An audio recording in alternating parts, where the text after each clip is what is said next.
The Next Breast Thing podcast is primarily funded by the American Society of Breast Surgeons. The support of sponsorships helps us offset some production costs. ASBrS does not endorse or co-promote any company, product, or service mentioned. This episode of The Next Breast Thing is made possible in part through the generous support of Solventum Prevena Therapy and Mammotome Breast Cancer Diagnostics and Surgical Solutions.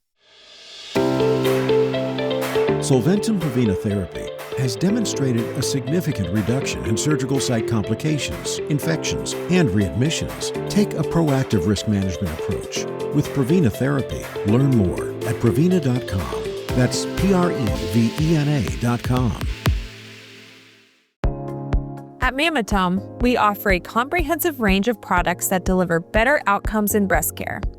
From biopsy to surgery, our advanced technologies empower clinicians with precise, trusted solutions. Together, we will transform the future of breast care. Learn more at mammotome.com. Hey listeners, want us to let you know when new episodes are available? Simply hit the subscribe or follow button on the Next Breast Thing podcast wherever you listen to podcasts. Also, join the conversation on our Facebook group by searching the Next Breast Thing podcast group on Facebook. On this episode of The Next Breast Thing, we are live at ASBrS 2026, Dr. Helen Pass's Best Papers. There's tens of thousands of papers, and you're able to narrow it down. For those of you out there who are general surgeons and you did not attend this talk, it is a must to.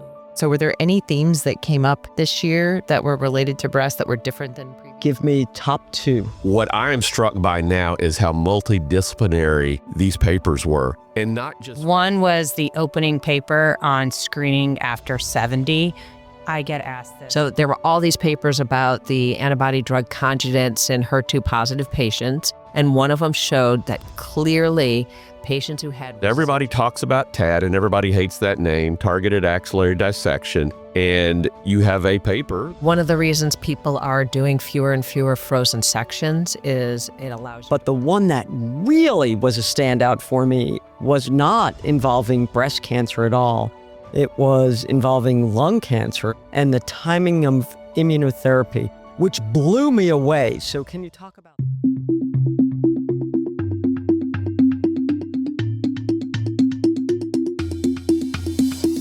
This is Carla, Ellie, Michael, Susie, and Susan. Welcome to The Next Breast Thing, a podcast by the American Society of Breast Surgeons for the entire breast community. We're a group of devoted surgeons from different parts of the country, inviting you to journey with us into the science of breast through the heart and soul of our breast community. from advances in procedures and patient care to personal transformation, we're here to support you. So, if you're part of the breast community and can't seem to find the answers, this is the next breast thing.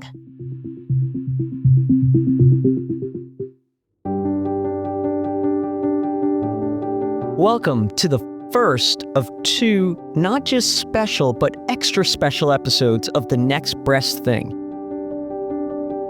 We're together in person, honestly, for the first time recording this because we are live at ASBrS 2026, the best annual meeting of any society of the year. We're here in lovely Seattle. It's been a busy, yet inspiring, yet exhausting couple of days. But here we are, we set aside this time to take you inside the meeting to hear about all the new and important things we've learned at ASBrS 2026. We'll be covering the latest data, debates, insights, and practice-changing ideas that have been shared here in Seattle. So let's get right to it. Just to highlight the importance of being live, we all just attended probably the most, besides the presidential address, the most important talk and presentation of the entire meeting. It is something that, speaking for myself, I look forward to the most, and I make sure that I attend every single year, and that is Dr. Helen Pass's Best Papers. It is not to be missed. So right after Dr. Pass was walking off the stage, I grabbed her and said, "What are you doing now?" And she said, unfortunately for her, "Nothing. Why?" And I was like, "Come with me." Sure, So to get her coffee or something. exactly, she thought I was doing something fun. And here we are sitting doing a podcast. So it is my pleasure to introduce Dr. Helen Pass, who's a past president of the incredible American Society of Breast Surgeons, former chair of the board of our society, a governor of the college, and chief of breast surgery at NYU, Long Island. Not sure how you have the time or find the time, but thank you so much. And I am sure that you are so sorry that you said nothing, but here we are. So thank you, Helen. Always my pleasure. As you know, anything for the society. Let's start with how you get to the papers that you get to. There's tens of thousands of papers and you're able to narrow it down. You just let AI do it, and then you just present what the AI does. Disclosure, I tried to use AI this year and it said, I cannot predict the future. When I asked him about the best papers, I'm like, but this is retrospect. I tried to use open evidence. It's like, if you tell me what paper, I can find it for you. Then I thought maybe I could just have it make my title slides.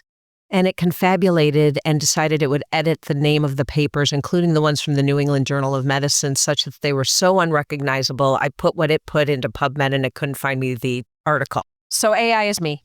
So being such a believer in AI, I will say it was the prompts that you used. Okay.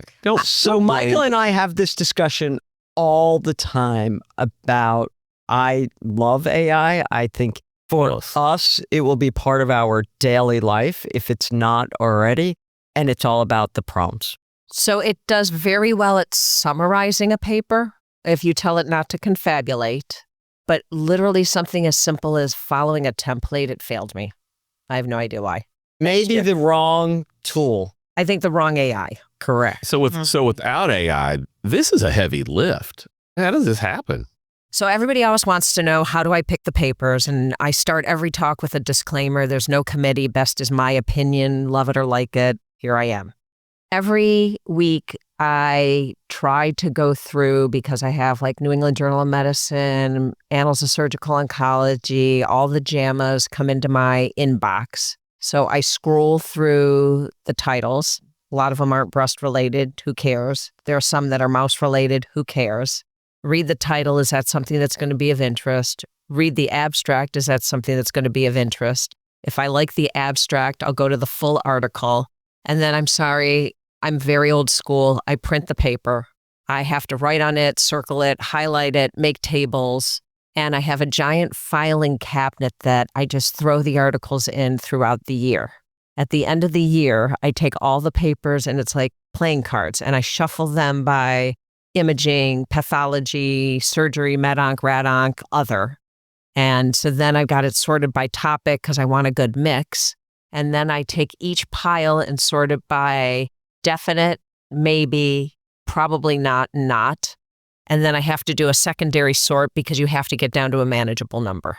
I feel like this is kind of like a hoarding situation, like, sell it, keep it, donate on there. So what do you start with? Like, how many articles is this really over the year? Estimate, obviously.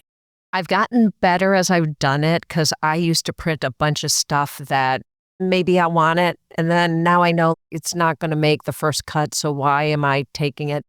So my pile has decreased down to a couple hundred, whereas it used to be huge. I couldn't even carry it home initially because my kitchen table is bigger than my office desk and I need room to sort. So I've gotten much better as the years have gone down of really knowing which ones are going to make the secondary cut. So I probably ended up with 150 to 200 actual printed to sort. So this is like the efficiency bill where they think we get better with time. So they're cutting us by 2.5% RVUs. You really have gotten more efficient over time. But as I say, it's really hard because each one of them is important and I want to include them. And I also, full disclosure, if I start reading the abstract and I can't capsulize it into a soundbite, even if it's a good paper, it's not making it. So we know that our staff, as soon as this meeting ends, that they literally next week start prepping for the next meeting. It sounds like you do the same. Because this is exactly what happened. This time last year at the meeting, Helen says, you don't have to have me do this next year, but if you're going to have me do this next year, ask me right now. Because it's a year-long process. And I said, there is no way I would have this meeting without doing the Helen Pass best papers. Please, will you do it? She said yes. Ari told me she said the same thing. Well, and you already started, right? Oh, yeah. No, I already have got a pile of 2026 papers. I just want to know who the president is that has, I was going to say nerve, but I don't even know how to say it in a nice way, but the thought pattern of not to include you. The only thing on the impeachment process is that you try to pull that off. I would think they shouldn't be president if they're not smart enough to know we need to have you there. It's very, very sweet. And I will also need to tell you why this talk started. But go ahead, Carla. Oh, no, I was just going to say, how many years have you been doing it? So that's perfect. In 2005, I'm dating myself. I was program chair for the committee. Carla was in diapers. I know. That's Oh, what my I'm gosh. Yes. Yes. I was in med school. But I'm dating myself. And I was thinking at that point, 30% of our audience was breast-only surgeons and 70% were surgeons with an interest in breast. And all the sentinel node stuff was coming out and we were really pushing treatment. And I'm like, people really need to know this. And so I thought really what we should do is, and we used to say like, what would you do differently on Monday? They needed the sound bites of where were the advances and what do they need to know. And I couldn't find anybody willing to do the talk. So I'm like, okay, I guess I'll give the talk. That's how these things happen. And hence it was born. And then I'm actually it's sort of nice because other societies have spin-off variations of this talk now as well. That's pretty cool. So you just voluntold yourself in the first place, and then now other people are copying you, and it's an honor. Well, and honestly, as program chair, you don't have enough to do, so you really want to also give a long talk. That was a little crazy, but it's okay. So I want to know different themes. I mean, you've been doing this for quite a few years, but maybe just the theme for this year, not only in the papers that you just presented, but you're obviously looking through a lot of articles and doing all that. So were there any themes that came up this year that were related to breast that were different than previous? One of the group of papers I didn't include was AI and imaging. I was surprised that there was no AI in it. That, to me, was a little surprising. I kept waiting. I couldn't summarize them. They were so all over, and there were a ton of them. And I kept trying and kept getting frustrated. Well, Michael's a big believer in AI and the future, as if anyone was at... No, we're too. Right. They're going to kill us all. Yeah. If anyone was at the symposium on Thursday, we know he thinks the Inter-Society session, you think it's doomsday. Transformer is real. No, not Transformer. What is the Terminator? Terminator. I've seen the movie. Terminator's real. There are themes that just don't lend themselves to a quick shot presentation of multiple papers without getting down in the weeds. And that's so methodological that I couldn't summarize it. So I think that's one of my regrets that I couldn't put one in there. Okay, before I ask the next question, were you at her talk? I had to do something else. Okay, sure. That's a great talk. That's what you were doing. Were you at the talk? I was at the talk. Okay. So then I can ask. And this is the only way I know how to practice medicine for a full year. I take notes. Carla, you took the safe answer by saying you weren't there, because now I'm going to get I was learning more about the robot. Okay, Susie, what was your takeaway? Give me top two. One was the opening paper on screening after 70.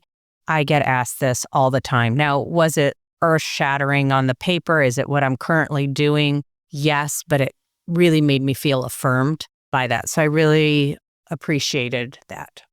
I think it was over 80. Some of the suggestion is screening should stop at 70 and some screening should stop at 75. And so there's a little debate there. But what do you do with the 80-year-old who's healthy, playing pickleball, living independently, and her mother lived to 150? But we see more and more of that. I mean, I have 80-year-olds competing in triathlons. So should we not be screening them? After reading all of this, what's your takeaway on it? So I will laugh because I do use this as a forum to push forward ideas. So the title of the paper was over 80, but I did digress down to 70 because of the guidelines. So we're both right. Oh, I love this. I'm a mom. I can make everybody happy. But my take-home message and what I do in my practice is that it's not an age-based cutoff. It is a functional cutoff.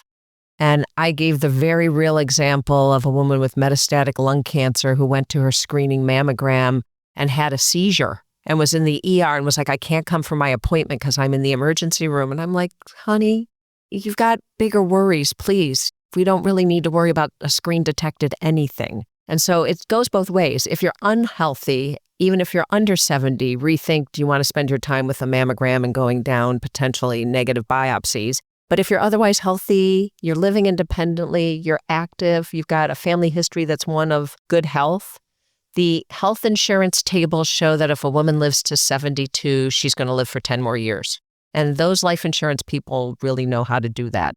Do you remember what the actuarial tables are if you are alive at 80? I don't remember. I think it's almost 10 years again. And the longer we live, because we got to that age. I mean, even at 90, I think it's that you'll live another 4 years. It's very surprising when we look at those numbers. Michael? It's interesting. I have never missed a meeting. We used to really stay in our lane. We would present surgery stuff, and it was all about surgery stuff and new procedures and whatever else. And what I am struck by now is how multidisciplinary these papers were. And not just for information that, oh, you need to know about this so you don't look stupid in tumor board, but it really affects how we take care of patients. And there really is that integration. And if you do this and I omit this, and what are we going to do with this? So not only do I need to know how to do surgery, I need to know how that's going to affect radiation. And you've talked about that. And what are we going to do with certain chemotherapies, neoadjuvant, whatever. And what does that do for me? So it has become much more multi-D and much more integrated. I think this is especially important is for the general surgeons that are out there, that they can come to the table, they can be at the multidisciplinary conference, and they know those high points. So for those of you out there who are general surgeons and you did not attend this talk, it is a must to listen to after. It will be online. So Michael, you do not escape that question, although I know you want to. I can see he's like moving around. Okay. He looks pretty relaxed. Well, you're paying attention. I don't have to blot sweat yet. I just got here. I don't know what you're talking about. I'll tell you what was, because everybody talks about TAD and everybody hates that name, targeted axillary dissection. And you have a paper that, actually a couple maybe, that even discuss it's probably benefit to find that clip node. And there are some institutions that sort of hang their hat on, by golly, we're not going to look for it. You don't need to either. And it always kind of made me feel uncomfortable to have it. People out there not looking for the clipped node after neoadjuvant chemotherapy? There's a whole health system that prides itself on not clipping nodes. Wow, I didn't even know that was an option. At least looking for, I guess, they're looking for a response in the lymph node. They believe that it is not critical to take out that clipped node, so they do not clip the node at all. So if you don't clip it, you don't know what you're looking for. I think that's pretty important. That's where Helen got into that. And if you want to talk about that a second, Helen, because that was something that was really impactful for me. And it was also surgically based and kind of helped me answer some questions. Well, again, I had a disclaimer on the slide that said I believe in TAD, or targeted axillary dissection. I believe getting the clip node is important if you can. Clipping the node is the key then. Yes. Because to get the clip node, we have to clip the node. So does everyone here believe in the importance of clipping the node to start? 100%. Yes. 100%. Okay. Yes. But if you don't believe it's an important node, you're not going to clip it. So that's, again, the circular argument. I believe it's important, so we clip it. It doesn't matter what kind of clip you use, whatever your institution likes, except wires. We put a localizer clip in our lymph nodes that get biopsied because it makes it a lot easier once they get neoadjuvant chemotherapy to then take that out, rather than sort of put a biopsy clip in, get neoadjuvant chemotherapy, and then try to find that node, because we all know those melt away. And so that's worked well logistically for us. But you biopsy, get the path, and subject them to a second intervention, or do they put it at the time? At the time, because it's a clip that can stay in if it needs to.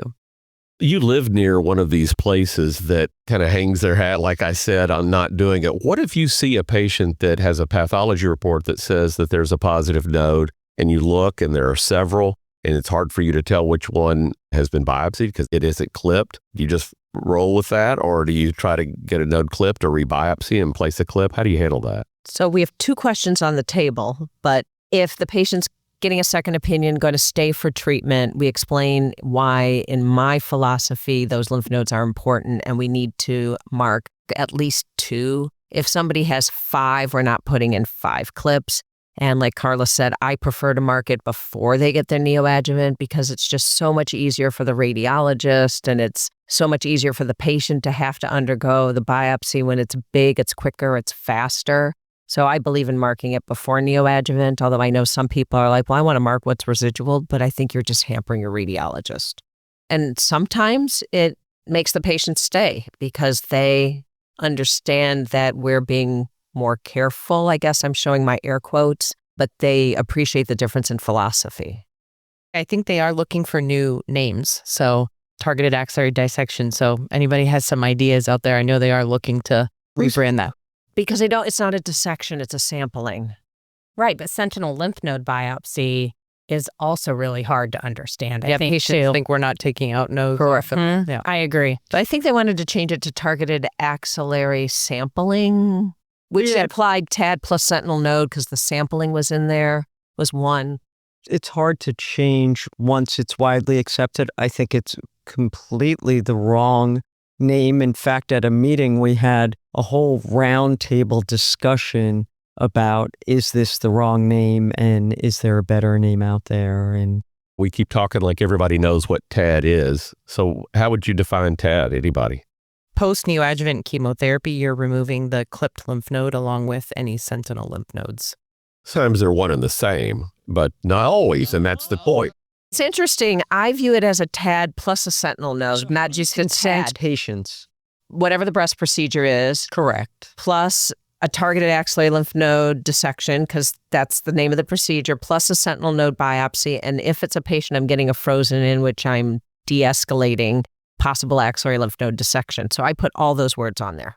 Right. I never get frozens, but I do consent for the targeted dissection and a sentinel node because I think that they are 2 separate procedures. Susie, how do you do it?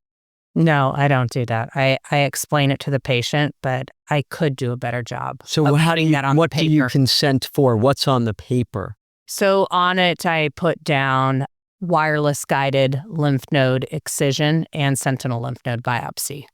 Ooh, I like that. Wireless guided lymph node excision. That's the definition of a TAD. I like that. I think that you're probably a better name. How do you do it, Carla? WGLD. Mine's similar to Susie. I do sentinel lymph node biopsy and removal of clipped lymph node.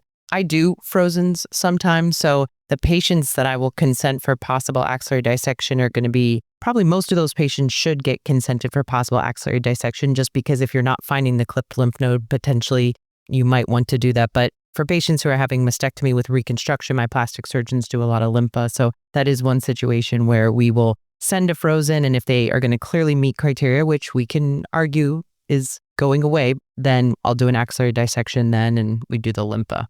Okay, so we've hit on several topics that you discussed. So do you want to discuss the paper about the targeted node? And then I believe you had a paper about lympha also.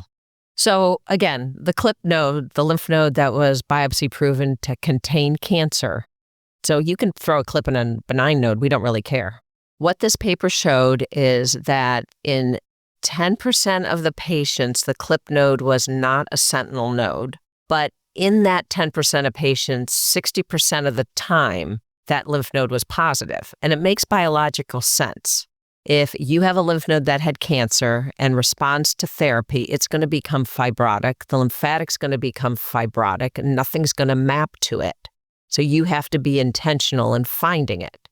And so if that then becomes the only positive lymph node, in 50% of these patients, it was the only positive lymph node, and we're escalating or de-escalating adjuvant therapy based on if you're a pathologic complete responder or not, and you miss the positive lymph node, I don't think it's going to do much for axillary recurrence. We've shown that we can leave positive lymph nodes behind a lot. I think these patients may end up getting de-escalated in their adjuvant care and miss the opportunity for targeted therapies that clearly show a benefit. So there were all these papers about the antibody drug conjugates in HER2-positive patients, and one of them showed that clearly patients who had residual disease after their neoadjuvant treatment and were HER2 positive, the addition of an antibody drug conjugate afterwards significantly improved survival. That's the key end. So I don't know how you can be glib and say, I don't care about that node, and if I miss a positive node, well, there's no difference in axillary recurrence, which was a second paper. And I'm like, I don't care about that. I care about the opportunity to escalate or de-escalate in my adjuvant care. Absolutely.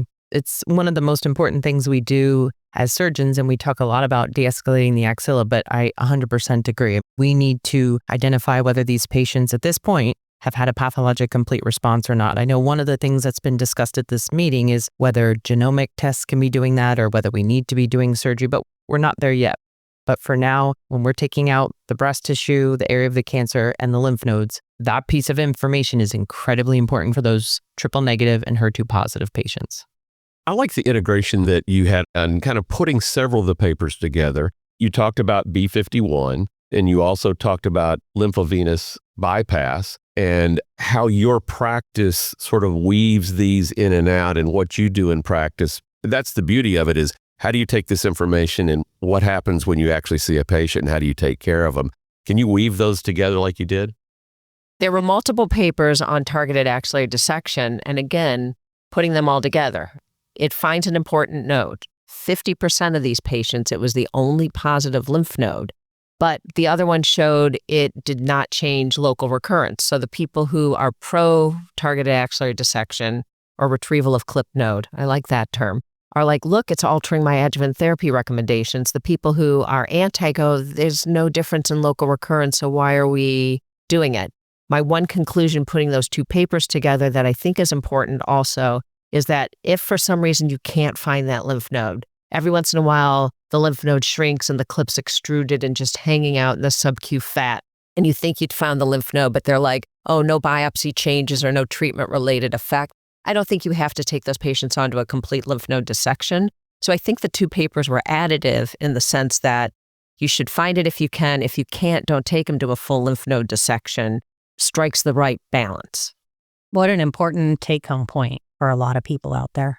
Back to B51.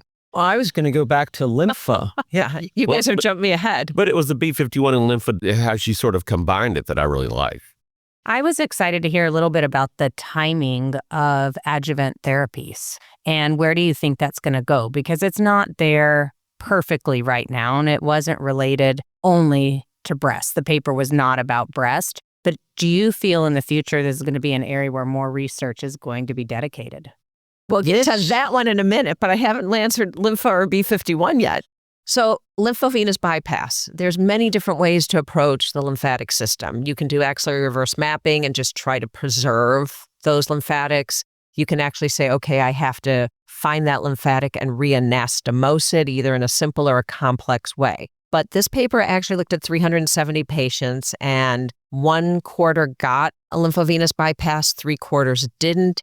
And really what they found is that breast cancer-related lymphedema in those that got a lymphovenous bypass was 9%. Those that didn't, it was 20% at a follow-up of just shy of 2 years. And I would say it's hard to prove prevention.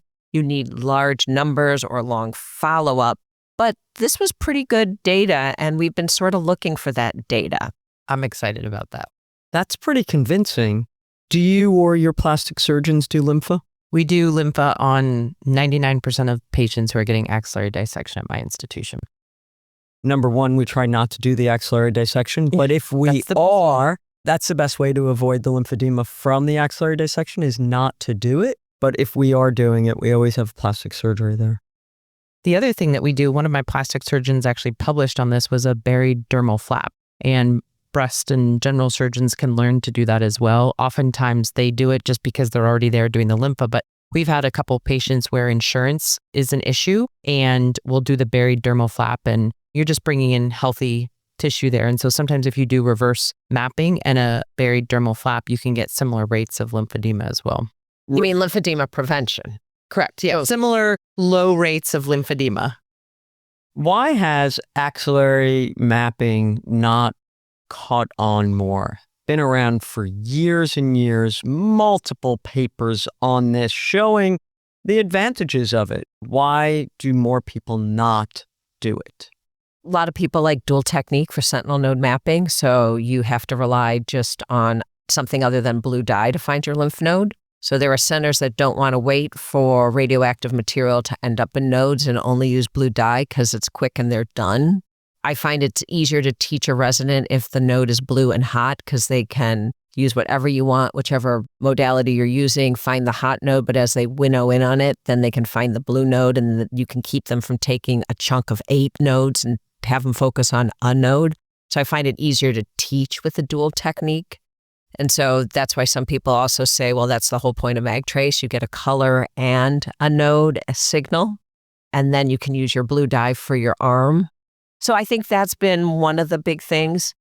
I've never had a patient say, oh, I'm worried about this medial arm blue stained. You really do need to create some staining for it to work. So do you use the technique? Selectively. Carla? Selectively. Not at all.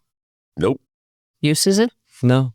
I don't have a problem with lymphovenous bypass because I think you are now offloading this lymphatic fluid that is otherwise backing up. I think the way it got rolled out originally, I think I had questions because it was just about the avoidance of the arm node.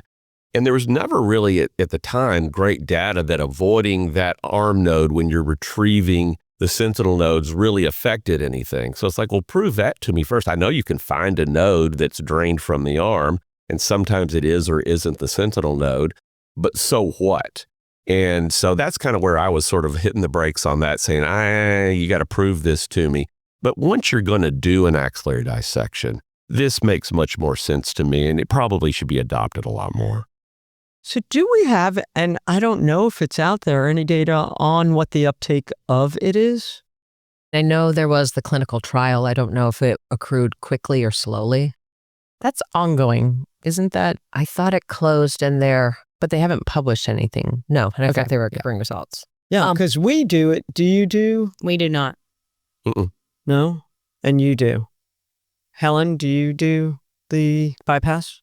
Our plastic surgeons do. Right. Is that something that plastic surgeons should do, or should we save that for another episode? Well, we teach a course in it, so we assume that we can do that. All right. Right. Absolutely. I do think we have to look at the quality and outcomes if we're doing that, because I do think a lot of new procedures, people doing it is one thing, having success with it is something else. And there's no doubt breast surgeons do great things, but we're not the ones usually operating with loops and doing microanastomoses. And the plastic surgeons who are doing that at my institution are specifically trained in that. And so I'm not saying that breast surgeons can't be trained to do it, but I think we've got a little bit more work to do to get to the same effectiveness that they are at. I think that's an incredibly important point. I just also wanted to say one of the reasons people are doing fewer and fewer frozen sections is it allows you to plan for a lymphovenous bypass if you want. So again, even for our neoadjuvant patients, unless they have a lot of residual bulky disease, and I'm confirming it's not a fibrotic mass, but it's a positive mass, a lot of times I will have already gotten plastic surgery involved because I know there's a high likelihood of an ALND and it's worth their time to come. But if it's microscopic disease, I'm not going to get a frozen. I'm going to wait for final path. We're going to have a multidisciplinary discussion about what are we doing for these YPN+. The ACARA studies out there. There are other studies out there that are making us rethink it. The iSpy trial that I did cover that says maybe not all these patients need a complete axe dissection. So it allows us time to have multidisciplinary input and get plastics up if we're going back. And of course, the shared decision-making. We don't want to leave that out. So I think Our input is huge. I think it is an incredibly important topic to discuss with patients, that which way there's 2 options here, axillary node dissection or axillary radiation. I think that the patients deserve that discussion, which is why I believe frozen sections of the axilla should really go. There's this desire to not take people back to the operating room, and we create this ridiculous decision tree that the patients do not understand. If I get a frozen, I'm going to do this, but this could mean this, and it may not mean that. And I think your approach, Helen, is probably the right one, that we're going to stop at this point, and then we're going to have a discussion because there are some ramifications either way that you can't leave to me to make that decision, or you can follow my decision tree. Okay, we have 2 minutes left, but I do want to get to the timing, the one that Susie brought up. So as someone who's involved in my system, involved in more than just breast surgery, I think all of the papers that you discussed were incredibly important and interesting.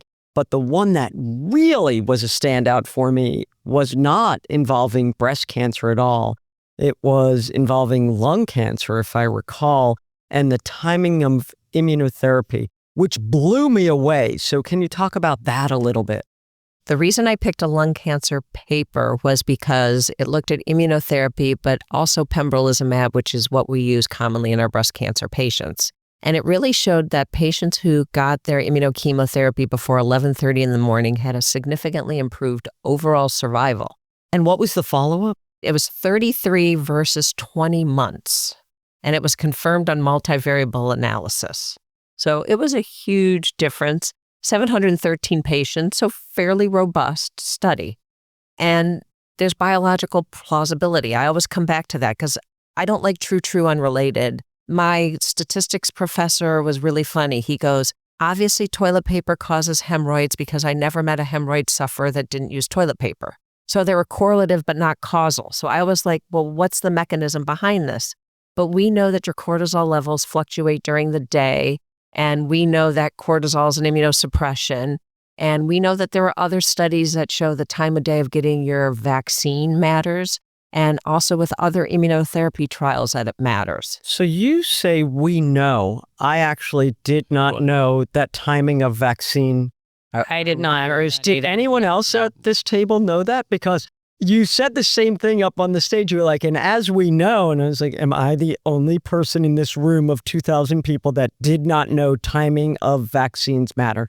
So we should get vaccines in the morning? Because I have to get a vaccine coming up. Yes. It should only be in the morning. If at all possible, yes. And again, I came from a tumor immunology lab, so maybe I read this literature a little more than people back in my old life when I did wet lab stuff. These numbers are big and they should be actionable, but you've got these infusion centers that are packed throughout the day. Are they taking steps in lung cancer to get these patients in early? I asked our center and they wanted to see what our data showed. So we are reviewing our own data.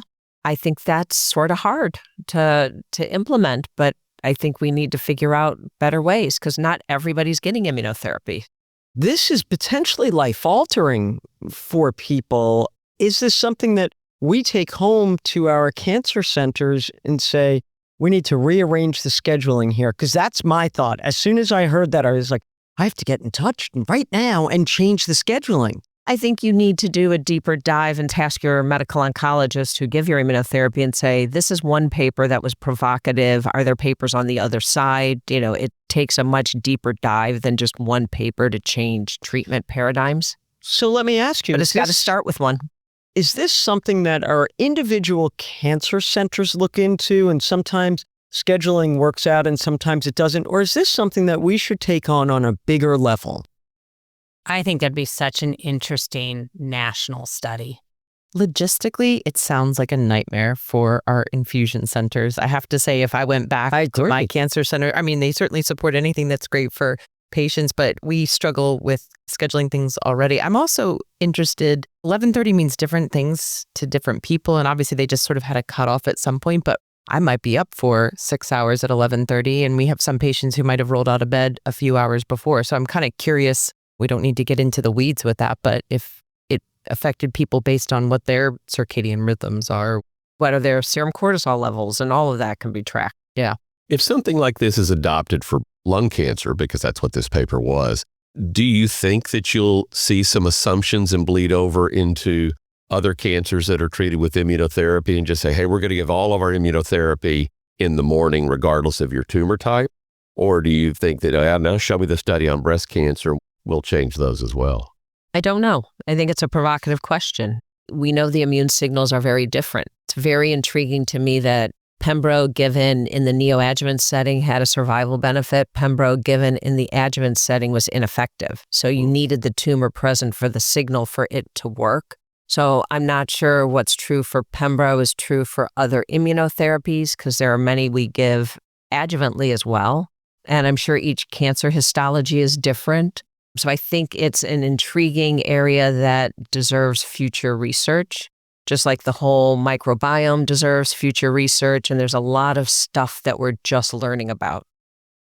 So we've decided this is now part 1 of having Thanks, guys. the great Helen Pass as a guest. So before we close our quick wrap up, Carla, what is your biggest takeaway thus far of ASBrS 2026? I spoke at the session on de-escalation, and we had a medical oncologist, a radiation oncologist. I spoke from the surgeon standpoint. And as I mentioned in my talk, it was interesting because there was a lot of discussion about that topic before I even got up there and talked about it. So I think the use of partial breast irradiation in patients where we're de-escalating the axilla feels a little bit more comfortable to me. I think we're getting a lot of people who agree. It's nice when you show up at a meeting like this and you realize you're not the only one that wants to do that. So I think that's a big takeaway, that we're going to be pushing the envelope with that more. Helen? So mine's not one specific talk or paper, but 27 years into the ASBrS, this meeting continues to grow, be robust, attract speakers from a diverse background, and I'm looking forward to Orlando next year. Michael, on your next to last day of president, what's your takeaway thus far? Our theme for this meeting is moving the needle, and really pleased on what we're presenting, because we're presenting stuff that is certainly not mainstream. It is cutting edge, may or may not work out, but we want to present that to the members, let them take that in, such as robotics, advanced oncoplastics, even nutrition, and say, all right, now let's take this forward over the next several years. Going along with that, I think the conversations that we're having about circulating tumor cells, not only are they present, but can we do anything about it? And the multidisciplinary treatment that would need to come along, that you can't be on an island. I think these conversations are really interesting. To all of our listeners here in Seattle and throughout the entire breast community, we are so excited that you've joined us at ASBrS 2026, and we'll see you next time on the Next Breast Thing podcast. We look forward to connecting with you on the next episode of The Next Breast Thing, a podcast by the American Society of Breast Surgeons for the breast community. Also, join the conversation on our Facebook group by searching the Next Breast Thing podcast group on Facebook. Finally, the content within the Next Breast Thing podcast represents the views, thoughts, and opinions of the co-host, and may not necessarily reflect the views, thoughts, and opinions of the American Society of Breast Surgeons. Until next time, this is Carla, Ellie, Michael, Susie. And Susan. And always remember, if you're part of the breast community and can't seem to find the answers, this is the Next Breast Thing.